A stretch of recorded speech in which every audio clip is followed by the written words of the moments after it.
glance and they're looking at if they had hair or not, and on the basis on that they analyze them. So why do they do that? Because Muslims believe that little boys who have pubic hair down there, that means they are no longer boys, they are soldiers. They count them as men, they count them as grown-ups, and therefore they analyze the boys on the basis that they have pubic hair down there.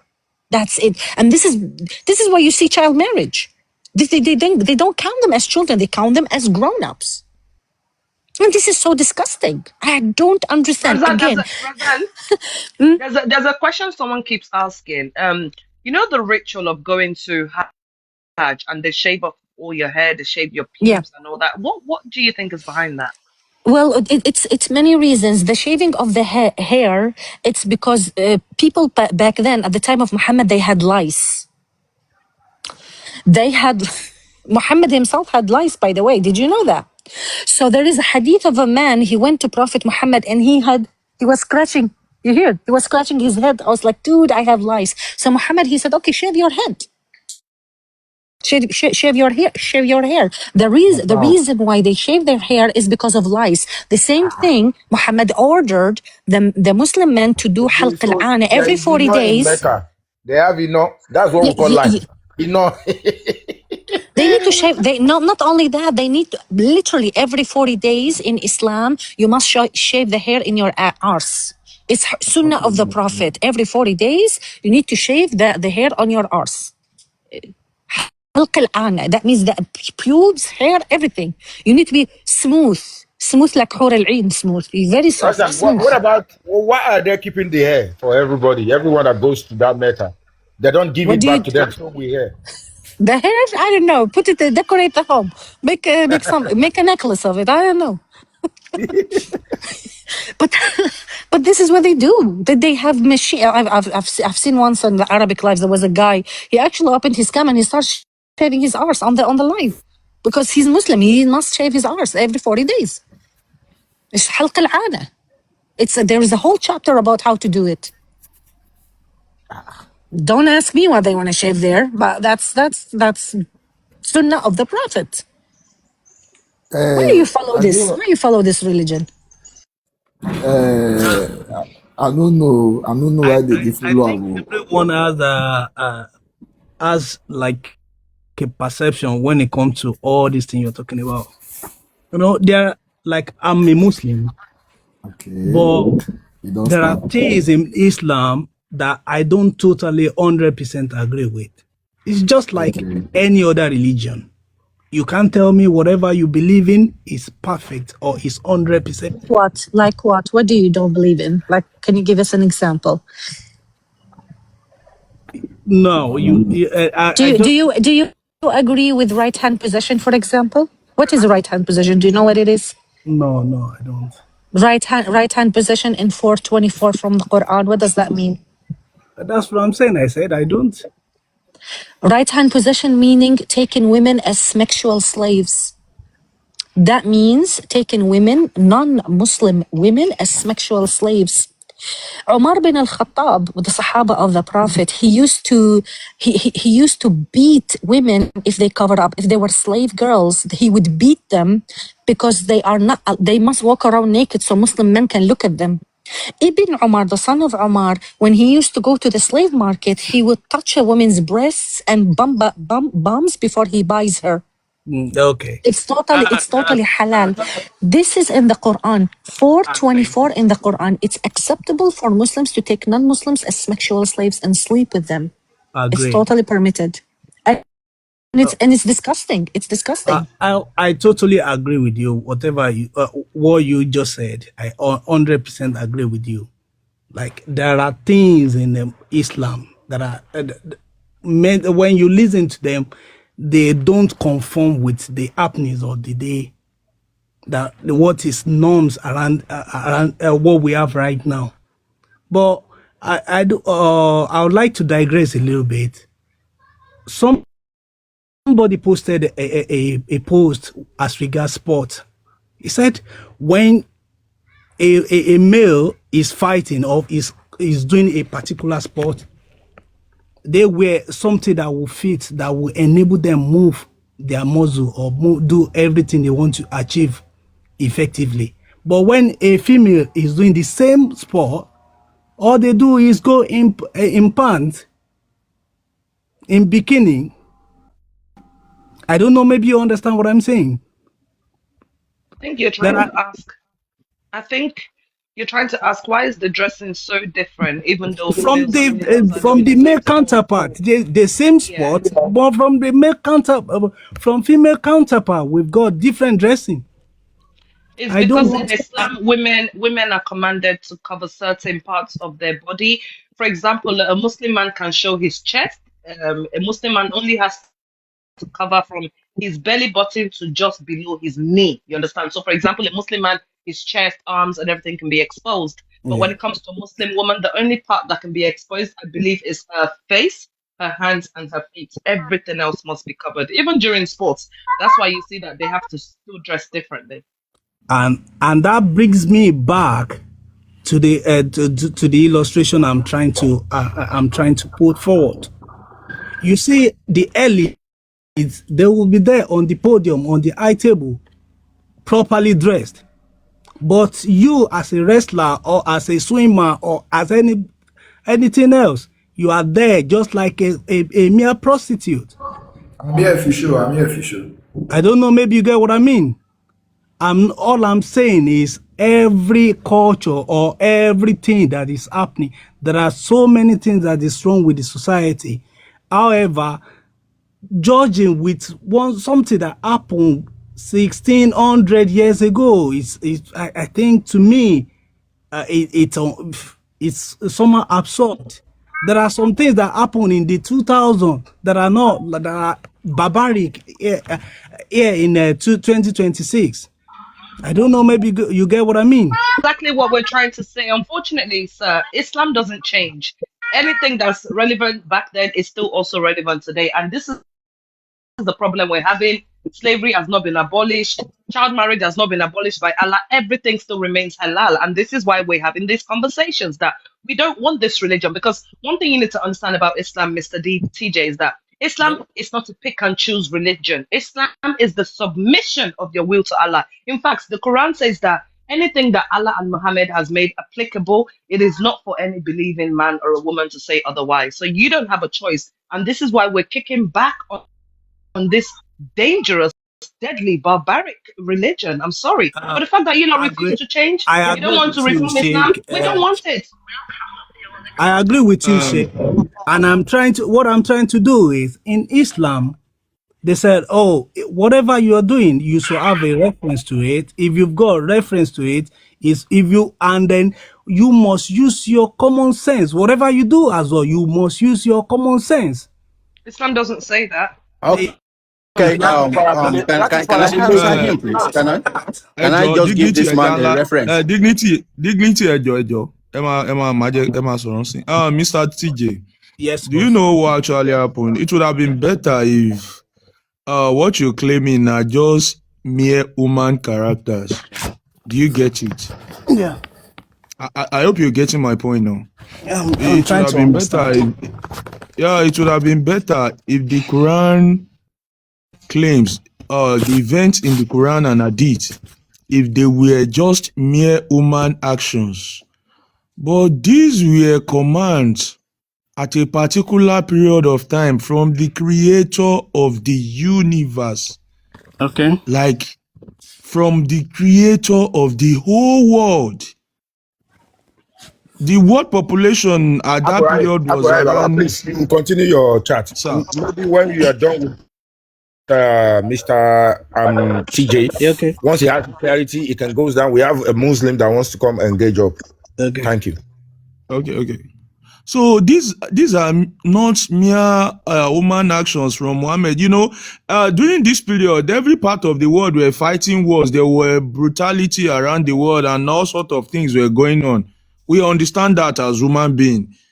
But if our creator at a time sent down a command and said this command should stand forever, nothing in this command should change at any point in time. Are you getting the point now? That this command should be everlasting. You must adopt these commands and use them forever. Because if you say these commands were just meant for the particular time when Muhammad was alive, don't forget that Muslims still fought wars. They conquered nations with this ideology, with these techniques after the death of Muhammad. So they were commands, they used the same manual to take over some countries, some nations around the world, and they are still using it codedly to date. So that's the problem we're having. As a matter of fact, we as a people should be having problem with Muslims, condemning them, having a physical battle with them. You know why? The reason is they are forcing an ideology on our own creator that we don't believe. Okay, we know there is a creator, but everything they are saying about the creator are false. They are mere lies. That our creator was at the time looking at Muhammad, unaliving innocent people. Are you getting the point now? It was giving commands. Even kids that the creator of the universe created, sent the kids down to non-believers just for Muhammad to unalive them again. Let me just Are you getting the point now? Wait, Akoraye, wait. Okay. Before the guys drop, please, this lady, I didn't really catch her name. She was giving a reference that kids were being pie in some area in Quran. It was giving bad reference. I was here, I was boiling, getting hungry. And this man was able to come up and still said it was those things that happened. And you are giving stupid reference about females that are wearing pants and playing dignity, things. Please. And Dignity, you have no human feelings. If it was your dad that was killed in Ogun State, beheaded, saying Allahu Akbar, will you still be pardoning this religion? And we are here telling you, and you are trying to give us reference, saying that is olden days. And you are here, you are explaining to him. What are you explaining to him for? Let him see the truth. The truth is, when something happens, all you do is just look at the thing that happens, and then nothing else. You don't think about. One thing about life. What is something else? Somebody come to your house and kill your children. What are you talking? And you want to tell me he has a reason for doing that? Muslim religion is known from God. And you are saying he has a reason. And you people are here entertaining him, explaining English, using English. What's that? Even the Muhammad said bring Quran, bring evidence, bring everything. It was documented. Red pint. Oga Digital, Mr. Dignity. Say Christian Abi Babalawo, Abi. I beg, don't ask me that question. I need to know. Please, everybody, please hold on. What you are only people that are here, they knows. I want to we've got Jesus is God. Everybody please hold on. Everybody please hold on. MPN and then something as a topic. All you do is change that topic now from Let's hold on. Bro, please now, chill. Can everybody mute their mic, please? DJ and Israel, can everybody mute, please? Let me tell you something. DTJ, you have the right to your opinion and to your religion. You have every right for that, to your opinion. But the truth is that your opinion is subjective to you. Islam is an objective religion for everybody to carry and checkmate. So whatever you are saying, people can go and check whether what you are saying is true or it is not true. And if you want to use an ideology, please use an ideology that would not spark reactions within people. A lot of people have suffered at the hands of religion. You just don't know. That's just the truth. Religion has suffered a lot of people. Should we start saying those ones that will come and meet you lying about one pepper, go and buy this, or the fake prescriptions, the fake prayers, the fake everything? Should we start saying everything? So a lot of people, tensions are up. So when you want to make ideologies, please try as much as possible to relate to it before even saying it. So that Wamo Bushimari, Koto Sosita, Shotiye, so Emma Binu, Dignity Emma Binu, I am DTJ too, and Emma Binu. So we can go ahead and continue the conversation. It's a very nice one. We can continue and know where we Please, are I heading have a to. question for Mr. TJ. Yeah. All right, go ahead, Mommy of Okufad. Mr. TJ, you said there was a statement you made earlier that there were some things that you don't agree with in Islam. Can you give us maybe three things that you feel like you don't particularly agree with? That's maybe in the Quran or in the Hadith.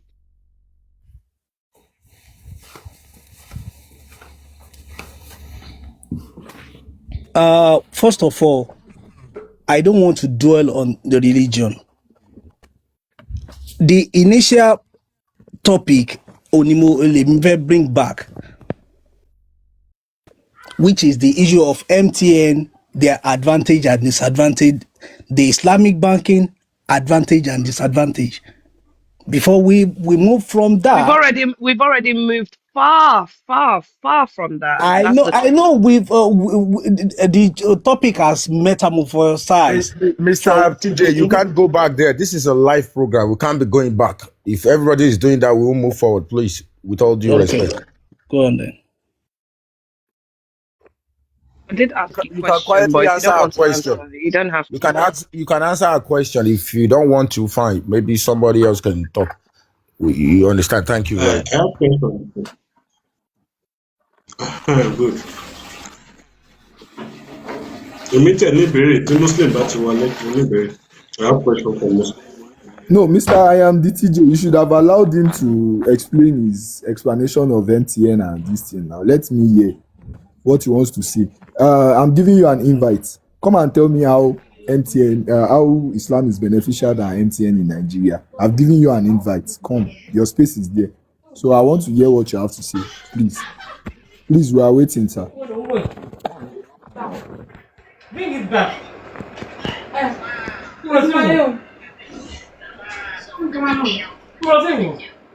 Netflix. Bring it back. Can someone drop Lila Queen? I don't think they know they're up. Can someone drop Lila Queen? Give me You need another mod. You need at least one more mod for when you're not about. Yeah, sure. So, what I breaking them here to drop now? Give me moderator. Yeah, Mr. I'm coming. Give me two precious. Drop Lila Queen. We're just hearing a whole conversation. I just saw Mr. Israel, I know you are a Christian, ba? Yeah, host. I would like to hear from Mr. Israel. He's saying Christian is this, is that, and Jesus is the only way to the Father. I said maybe his father is lost. He should tell us. Thank you, Mr. Israel. Tell us which of the Father that God lost that you are looking for. Thank you. Mr. Israel, mute your mic. You're muted. Okay, hello, can you hear me? Yeah, we can hear you now. We can hear you. Yes, it's the only way to the Father, you know. If you read the Bible very well, John 14, he said, I'm the way to the Father. It's the only way, because it's Jesus Christ that created the heaven and earth. Wait, Israel, wait. If you see new recruits, You go know. Exactly. You go know. Go ahead. Now new victim. Let's go. Yeah. And now, are you getting me, sir? We are getting you. We are getting you. Let's go. We are getting you. No, Jesus Christ is the only way to the Father, because he's the one that created heaven and earth. You understand? That is John 1, from 1 to the end. If you read it, you understand a lot about Christ. You understand? If you believe in Christ, not other religion. If you believe in Christ, you understand? You believe in God. Because two cannot work except they agree. No, and before you can be connected with Christ, you have to have Holy Spirit. You understand? And when Jesus was going, he said he will send the Holy Comforter. So Muslim people thought he was send. So people thought, most Muslim thought, most Muslim thought most Muslim thought maybe Muhammad is the Holy Spirit that Jesus was sent, and which is wrong. They believe is the Holy Spirit. I get me, and it's not the Holy Spirit I'm because not that Muhammad, one. we have this Muslim religion even before Christ. You understand? We have this Muslim religion before Jesus come and die, because it's this that brings Islamic religion. Ishmael from Haggai. Mr. Israel, ẹ jọ̀ọ́, Yes, ìgbà wo hello. lẹ gba Jésù náà ẹ jọ̀ọ́? No, but Èmi ti just wà lẹ́nu iṣẹ́. ẹ sọ̀rọ̀ now. No, ìgbà wo lẹ gbaṣẹ́ ìránṣẹ́? Èmi ti wà lẹ́nu iṣẹ́ ìránṣẹ́ láti bíi 30 years ago. Èmi ò ṣe iṣẹ́ ìránṣẹ́, mi ò ṣe shepherd, ó ti ń bẹ̀, èmi ò ṣe iṣẹ́ Olúwa. Bọ̀ ṣe mọ̀ pé ẹ̀ ń tẹ́ sọ pé kémi lọ káyé mi lé lọ́wọ́ yẹn, ṣe mọ̀ pé ó béèrè ẹpọ̀n Ádámù nínú Bible, ṣe mọ̀ pé ó béèrè ẹpọ̀n ẹ̀. Ó kọ́kọ́ ní kó fóun lẹ́pọ̀n ẹ̀. Kí ló béèrè? Ẹpọ̀n Ádámù, ẹpọ̀n. Níbo ló wà ní Bible? Àbí ẹpọ̀n Abraham. Evidence, mo ti fún lẹ́pọ̀n, níbo ló ti sọ bẹ́ẹ̀ ní Bible, ẹ prove evidence. Ṣé mọ̀ pé ó béèrè ẹpọ̀n ni ìgbà tó fún lẹ́pọ̀n Ẹpọ̀n Abraham, níbo ló ti sọ bẹ́ẹ̀, ẹ sọ bó ti sọ bẹ́ẹ̀, ẹ prove. Ẹ sọ bẹ́ẹ̀. Ṣé gbọ́ rí àbẹ́ gbọ́ rí, ṣé gbọ́ rí àbẹ́? Ẹ gbọ́ rí àbẹ́ gbọ́ rí. Evidence, ẹ sọ bẹ́ẹ̀, ẹ jọ. Máa fẹ́ evidence ọ̀yìn. Ẹ sì Muslim tẹ̀yìn ṣe, ẹni sùn Muslim tẹ̀yìn ṣe, ẹ jọ. Ṣé àgbò tẹ̀yìn ṣe àgbòyà ilẹ̀ làgbòyẹ?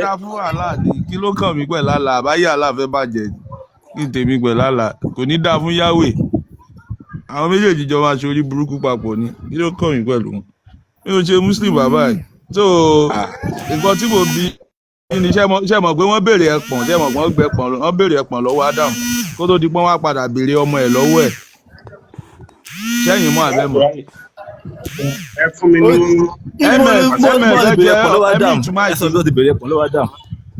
fẹ́ béèrè ìbéèrè lọ́wọ́.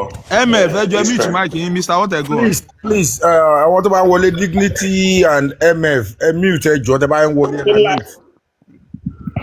Kí láìtì náà fún yàn kan moderator á lè máa ṣe gbogbo yẹn. King MBK, do your work, please. Can you mute them, please? Mr. Israel. Yep. Are you with me?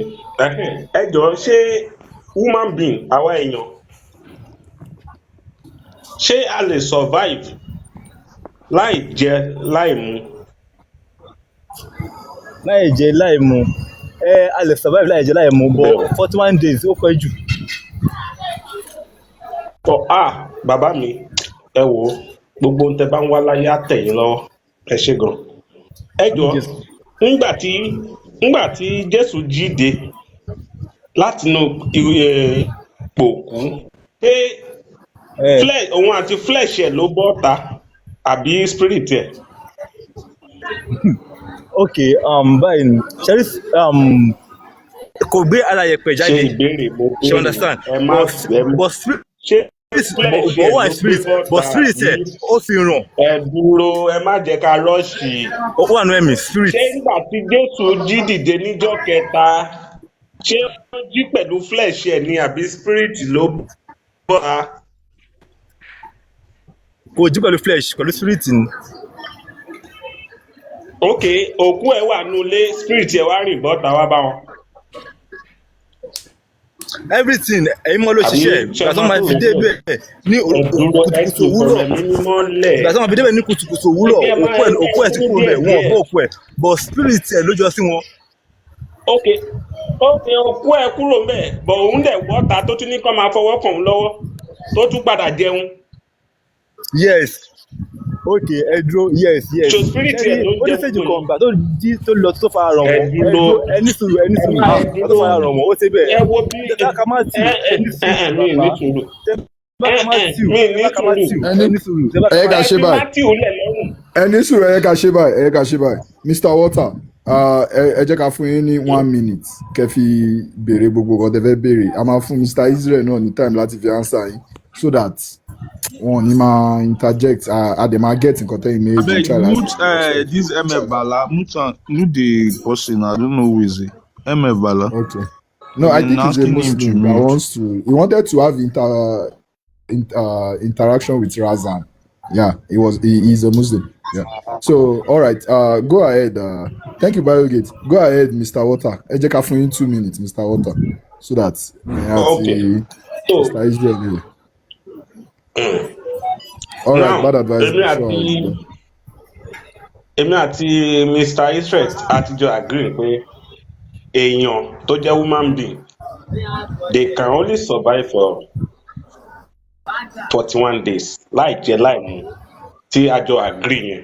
So ìgbà tí Jésù dẹ̀ kú wọ́n ní ó jí dìde níjọ́ kẹta wọn ò ní spirit ẹ̀ ó kúrò ń bọ́dì ẹ̀ ó jí dìde níjọ́ kẹta náà sọ definitely ẹni tó ń ti sin ó dìde pẹ̀lú ara ó dẹ̀ bọ́ ọ̀ta in fact gbogbo ibi tó ń ti lo ìṣòfò fún ó ń fi àwọn èèyàn bá àó rọ́wọ́ mi ni èmi ni nà wọ́n dẹ̀ ní pé ó ascend Mr. Water ẹ ti wo fíìmù Jésù tàbí pa descend dẹ̀nu fíìmù Jésù lẹ́kọ̀ọ́ sọ báyìí. wọ́n dẹ̀ ló descend àbí ó ascend ẹ tí à lo òyìnbó kan tẹ bá mọ̀ mo tí a mọ̀ pé ó lọ sókè ọ̀run ẹ jẹ́ ń lo Yorùbá mi ò gbóyìnbó lọ títí wọ́n dẹ̀ ní ó gun òkè ọ̀run lọ ẹjọ ṣé ń gbà ìbéèrè mi sì ni pé ṣé ń gbà tí Jésù ń wo òkè ọ̀run lọ ṣé flesh ẹ ó kú sí ó jábọ́ sílẹ̀ ní tí spirit máa lọ àbí ó lọ pẹ̀lú flesh tó bá wà.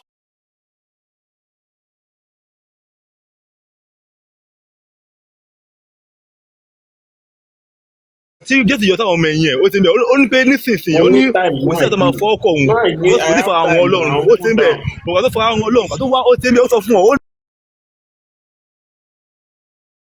Mr. Israel tí Mr. Water máa fi parí time wọn kò yẹ kẹ́ interject wọn tẹ́ bá interject wọn a máa tú time wọn bẹ̀rẹ̀ ni so ti yé yín so a máa láti restart time wọn báyìí tẹ́yìn náà bá ti ń sọ̀rọ̀ àwọn náà ò ní sọ̀rọ̀ so bó ṣe wà nìyẹn so Mr. Water your time has been restarted please go ahead. Okay, gbogbo in case ẹni tí ò bá ti gbọ́ mi tẹ́lẹ̀ mo fẹ́ tún repeat lára mi a jọ agree pé èèyàn ẹlẹ́ran ara human being cannot survive for more than 41 days kó tó di pé wọ́n gbé kúrò jẹ lọ́wọ́ ẹbọra wọ́n tó gbá bucket. So nísìnyí wọ́n dẹ̀ ní ìgbà tán máa kan Jésù ní ṣòfò tó dẹ̀ kú wọ́n lọ sí ìjọ kẹta.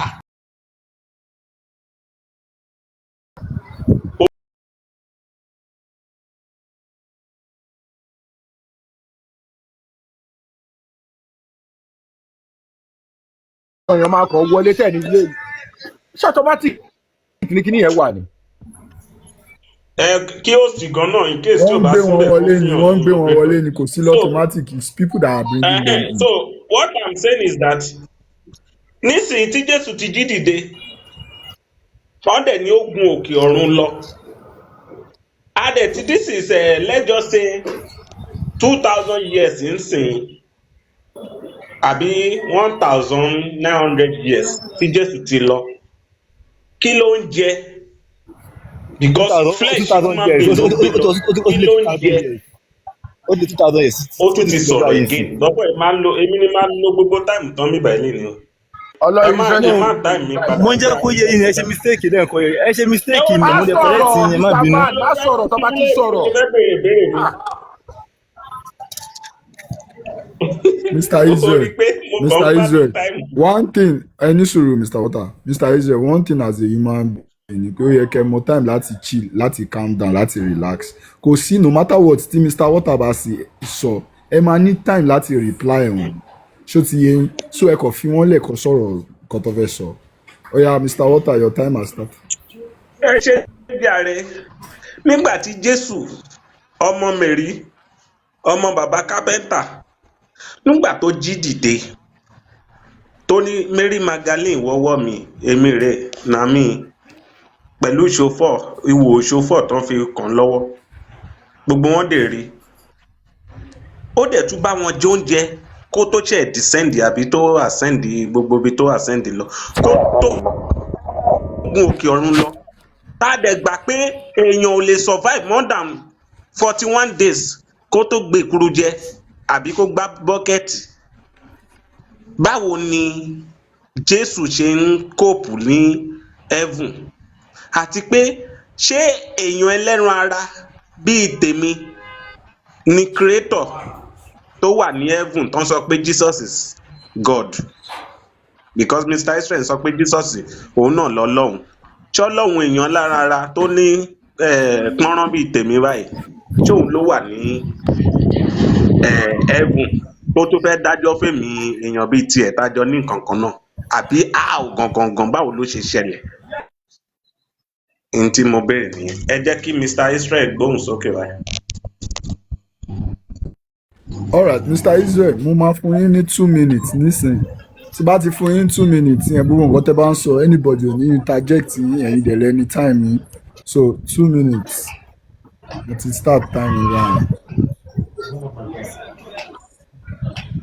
ok mo lè sọ̀rọ̀ báyà ń sìn ok kò sí wàhálà wọ́n sọ̀rọ̀ kan lẹ́ǹkan yẹn wọ́n ní pé ṣé ó máa jẹun lọ́run wọ́n yẹ kọ́kọ́ fún yín ẹni pé báwo mo sọ pé Jésù ni Ọlọ́run yes Jésù ni Ọlọ́run ṣe understand because kò tẹ́tẹ́ lè separate ọ̀rọ̀ kò lè níyàn tó sọ ó ti ń bẹ̀ ọ̀rọ̀ ẹ ló represent Ọlọ́run ká ní ọ̀rọ̀ Jésù John 1:1 ó ní ní àtìkọ́ ṣe ni ọ̀rọ̀ ti wà pẹ̀lú Ọlọ́run sì ni ọ̀rọ̀ náà ṣé ìwáyé yé yín Ọlọ́run sì ni ọ̀rọ̀ náà Ọlọ́run ni Jésù ó ní òun náà ló ti wà pẹ̀lú Ọlọ́run ní àtìkọ́ ṣe so ó ti wà pẹ̀lú Ọlọ́run láti àtìkọ́ ṣe ṣe understand ok Ọlọ́run dá ènìyàn yes ó dá ènìyàn Ọlọ́run ní plan ok ó ní ẹ̀yà ká dá ènìyàn ní àwòrán ara wa àwọn ta ní àwòrán ẹ̀ àwa ni bọ́kọ́ yìí gbogbo ènìyàn ní àwòrán ẹ̀ ṣe understand àwọn tó ní ẹ̀mí Ọlọ́run which is àwọn tó máa bá jọba ní ayé tó ń bọ̀ kì í ṣe ayé ìsinsìnyí ó ṣe ń bẹ̀ ayé ìsinsìnyí ayé ìjọba ayé ni àwọn president Tinubu àwọn governor àwọn president Trump ó ṣe ń bẹ̀ ó ṣe ìjọba tó máa rule ó ṣe ń bẹ̀ kí títí tó dé ó ṣe ń bẹ̀ ó ti bẹ̀rẹ̀ láti ìjọba Nebuchadnezzar empire ṣó ṣe ń bẹ̀ so yìí tó ń wúlò ló báyìí òní Roman empire ó ló máa last kí ayé tó parẹ́ ṣe ṣe because ẹ ti ń rí sign all over the world because ẹ ti ń rí sign pé ayé ti ń lọ sí ending already ṣe understand bẹ́ẹ̀ but okay fine ẹni pé ṣé Jésù ṣé tó bá dé ọ̀run ṣó máa jẹun ṣe rí àwọn tó wà nínú ẹ̀mí wọn kì í jẹun spirit ó ṣe ń bẹ̀ spirit ní jẹun ṣe understand because Jésù sọ ó ní àwọn bàbá yín ó ní wọ́n jẹ oúnjẹ mọ́nà ní aginjù ó ní wọ́n sì kú ó ṣe ń bẹ̀ because ẹ̀yin fúnra yín erùpẹ̀ lọ́nà fi mọ yín understand oúnjẹ tẹ́ ẹ̀ ń jẹ níbo ti wá ó wá láti inú erùpẹ̀ bẹ́ẹ̀ ń jẹ́ ẹ máa dàgbà sí ó dàgbà ẹ̀ ń kọ́lé bẹ́ẹ̀ ń gbé ìpè wọlé ìpè ilé ẹ̀ máa dàgbà ó máa tóbi sí ṣe understand but ọ̀rọ̀ Ọlọ́run òun la fi rà wá padà àwọn tó bá gbàgbọ́ wọn ní kú kí ni ikú àwọn tí wọn ò gbàgbọ́ àwọn náà ti kú ṣe understand but tí bá ti gbàgbọ́ ara yín ara flesh yín onílẹ̀ ìgbàmúra. àbọ̀pẹ́ ló padà lọ́njẹ lọ́hùn-ún. Wait now, Mr. Walter, please wait. Mr. Israel, you said we can see. Please host. Ọpẹ́ ló jẹ èyí jẹba èyí jẹ kọ́kọ́rẹ́ o. Fíṣó ẹjọ́ ẹ má ẹ kó dàbí pé mo fẹ́ máa bá Mr. Man yìí ṣeré. O ní 41 days nìyẹn lè lò láì jẹun ìwọ náà ló dẹ ní Jésù tí ó ń pè ní God tó wà ní heaven tó wà ní heaven tí pẹ̀lú ẹran ara kí ló ń gbọ́. Olúróbí àgùntàn bọ̀lọ̀jọ̀ hi.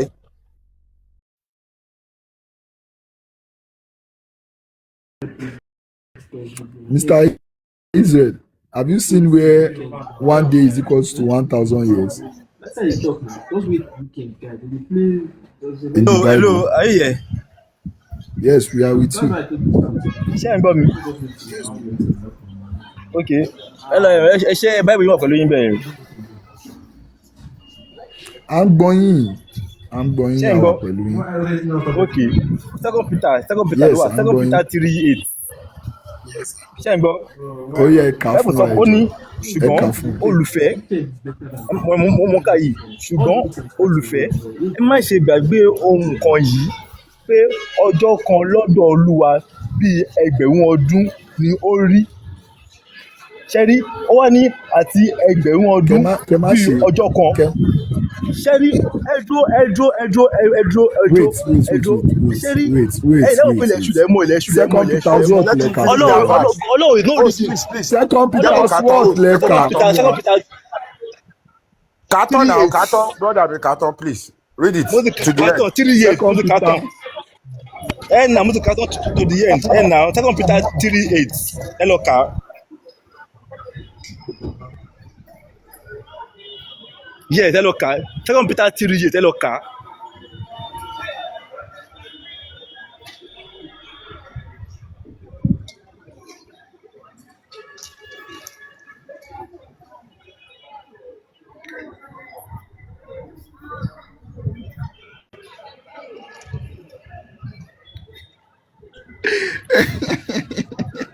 Guy, so did you finish reading that verse?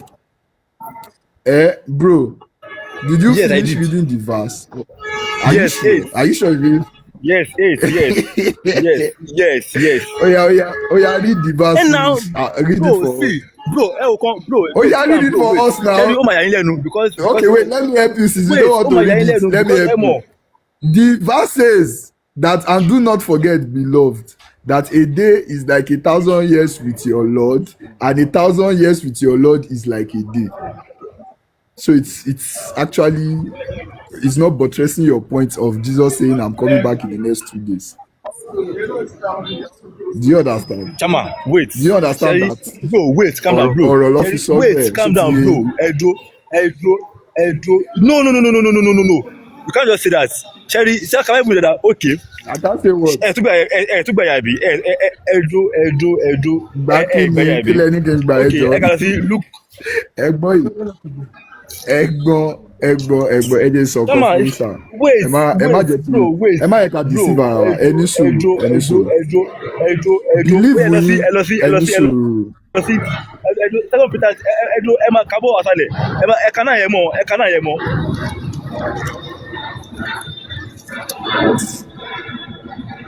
Ṣé ẹ̀ka 10, ẹ̀ka 11, ẹ̀ka 12, ẹ̀ka tán. Bàbá Peter Débi, wọ́n fẹ́ dá mi dúró. Ṣẹ́rí, ẹ ti rí pé ẹ̀ ń fara yín, ẹ̀kọ́ tẹ̀ ń jiyàn lé lórí ẹ̀ mọ́. Wọ́n sọ fún yín, ó ti ń bẹ̀, religion tẹ gbàgbọ́, olóńgùn yìí ti tẹ́ bí ṣe báyìí. You understand? But you understand pé any light Ẹ ẹni ní sùúrù. ẹ̀kọ́ tẹ̀ kọ́ lè máa sọ, you understand? But Muslim tẹ jẹ́ lẹ́bí sọ̀rọ̀ báyìí, bí Mr. ọ̀gá Israel, ṣe tẹ jẹ́ lẹ́bí sọ̀rọ̀ báyìí. Mr. Israel, ẹ ní sùúrù. According to that verse, you are supposed to remain redundant. You are supposed to remain calm and cool till whatever year the end of the world comes. Do you understand? That's what you are saying. According to that verse 9, the Lord, you can see I'm busy now. The Lord is actually slow. The Lord is not actually slow to keep his promise, as he doesn't understand slowness, but he understands being patient with you. That's what you are saying. We are still pointing it out to you that these books make you subservient. This book makes you, it makes you just sit down, generation upon generation, being tied mentally to a foreign ideology. That's what we are saying. So you are just protesting our point. Bible yìí, Do you understand? Baba wait. Bible yìí, kò ṣe ọ̀dọ̀ kọ Bible ṣe mọ̀ bẹ́ẹ̀. Bọ̀ ṣe mọ̀ pé Jésù lọ́lọ́run. Brother àti James ló kọ́. Àwọn kìíní ló Bàbá tó bí bàbá tó bí ìyá àwọn mosquito ti di gate iṣẹ́ Bọ̀ ṣe mọ̀ pé Jésù lọ́lọ́run. Ṣé ẹ mọ̀ pé Jésù lọ́lọ́run? Irọ́ ọmọ Ọlọ́run ni Jésù, kò ń ṣe Ọlọ́run. Oh yeah, explain it. If Jésù lọ́lọ́run. Explain it. Ọmọ Ọlọ́run ni Jésù. Nǹkan táwọn Muslim fi máa ń fà tó lóru náà ni. Ẹni sùúrù, Mr. Israel, Jésù ọmọ Ọlọ́run ni Jésù. Jésù lọ́lọ́run. Oh yeah, explain it. You will shoot yourself in the leg now. Oh yeah, explain it. Oh yeah, explain Jésù lọ́lọ́run. Ó clear náà, ṣé ẹ fi máa wọ́n ẹ̀yìn mi báyìí ni? Ṣé a sì máa sọ lọ́wọ́ yẹn náà? Explain it. Jésù lọ́lọ́run, explain it. You will shoot yourself in the leg now. Explain it. Jésù lọ sí heaven pẹ̀lú flesh. So how come tí Ọlọ́run flesh ló ń sìn? Can you just explain it? Simple question to round up your claim. Baba. To round up your claim, explain what you. Lo dice a la cara. ẹ jẹ́ kí n tún mọ́.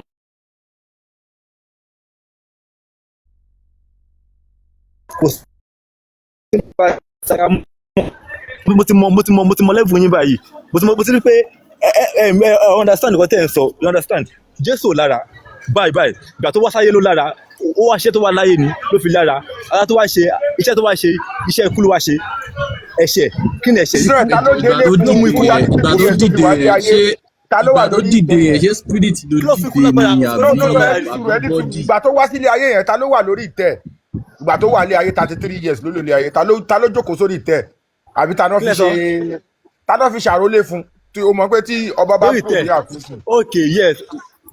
Ta ló kúrò. 3 days. Okay. Mo like you. Okay. Ẹ dúró. Ó yá nísìnyí báyìí sí mo ti ṣí John wọn báyìí sí.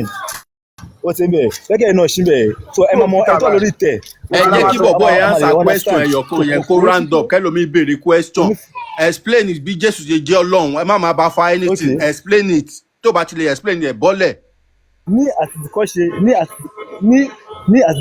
ni ọ̀rọ̀ wà ẹ ti understand ọ̀rọ̀ sì wà pẹ̀lú Ọlọ́run sì ni ọ̀rọ̀ náà ṣe understand yẹ ti clear fún yín pé òun ni Ọlọ́run ṣe understand. Ìyẹn kò proof pé òun ni Ọlọ́run ó ní Jésù ni Ọlọ́run give us verse ibi tí Jésù ti sọ pé òun lọ Ọlọ́run nínú Bible. òun kọ́. Okay ló sọ pé okay. Ibi tó ti sọ pé òun ni Ọlọ́run mú jáde nínú ó ṣáà rí ibì kan mú jáde nínú Bible verse lẹ́sìn nígbà 2000 years mú ibi tí Jésù fúnra rẹ̀ ti sọ pé òun ni Ọlọ́run. Okay mo ń bọ̀ o ẹ kà lọ sí John I think John 14 or John 15 ìkọ́ni méjì mo ń bọ̀ o.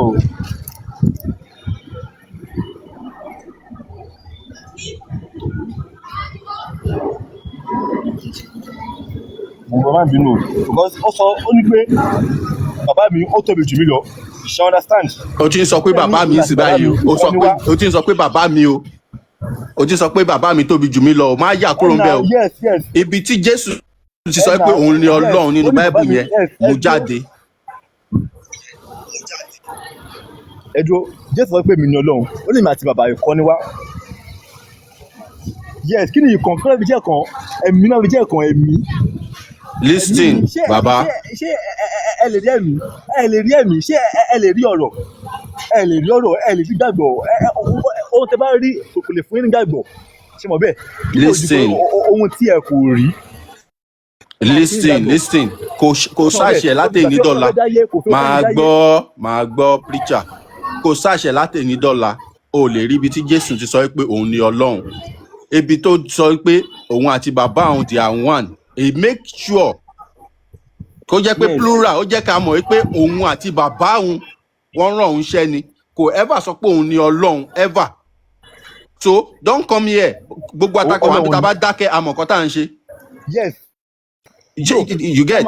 Chama bro okay ṣẹ́rí Jésù lè sọnù ara pé òun lọ Ọlọ́run kò lè wà sọnù ara pé òun lọ Ọlọ́run. But why tí wọ́n wá sọ pé ó sọ pé Ọlọ́run gbà tó fún ara ẹ̀ sọ pé Ọlọ́run. ẹni sùúrù pàṣẹ ọmọ yẹn lọ bá Jésù ọ̀pẹ ní ẹni rere ẹjọ́ ọ̀pẹ ní ẹni rere kí ló sọ fún ọ ó ní kò sí ẹni rere kankan láyé yìí bí kì í ṣe Ọlọ́run ṣé ṣé ń bẹ̀yẹ. Israel hold on ṣé Jésù ń bẹ̀rù pé tó bá sọ pé òun ni Ọlọ́run fún wa pé a máa pa òun ni a bá máa nà òun ṣó bẹ̀rù àwọn èèyàn tó dájú tí ò fi lè sọ fún ọ pé.